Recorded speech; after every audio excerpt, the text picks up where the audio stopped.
Lord. சிங்கக்குட்டிகள் தாழ்ச்சியடைந்து பட்டினியாயிருக்கும். கர்த்தரை தேடுகிறவர்களுக்கு ஒரு நன்மையும் குறைவுபடாது. சங்கீதம் 34:10.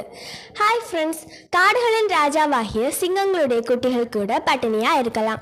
பணம் படைத்தவர்கள் தலைவர்கள் கூட கீழ்நிலைகளுக்கு வருவதை நாம் கண்கூட பார்க்க முடியும்.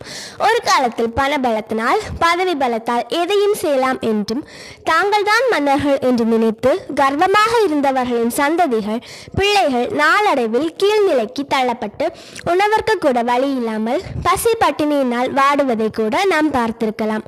அதுபோல கொரோனா காலகட்டம், தண்ணீர் சூழ்ந்த காலகட்டங்கள், பூமி அதிர்ச்சி, யுத்தங்கள், இயற்கை சீற்றங்கள் போன்ற சூழ்நிலையில் அநேக சிங்கங்கள் போன்ற பணபலம் பதவி பலம் படித்தவர்கள் எல்லாம் ஒருவேளை உணவிற்காக கையேந்துவதை நாம் டிவி செய்தி மூலம் எல்லாம் நாம் அன்றாடம் கேள்விப்பட்டிருக்கிறோம். ஆனால் இயேசு கிறிஸ்துவின் பிள்ளைகளாகிய நம்மை அவர் தினம் தினம் பட்டினி இல்லாமல் போஷிப்பது எவ்வளவு பெரிய அற்புதம்! ஆம், எலியாவின் காலத்தில் தேசமே பட்டினியினால் வாடியது. அரசனே பட்டினியினால் வாடினான். ஆனால் தேவ பிள்ளைகளாகிய எலியாவை தேவன் போஷித்தார் அல்லவோ?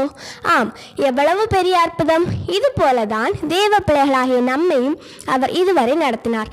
இன்னும் குறைவில்லாமல் பட்டினி இல்லாமல் கடைசி மட்டும் அவர் நம்மை திருப்தியாக மன நிறைவோடு நடத்துவாராக. ஆமீன்.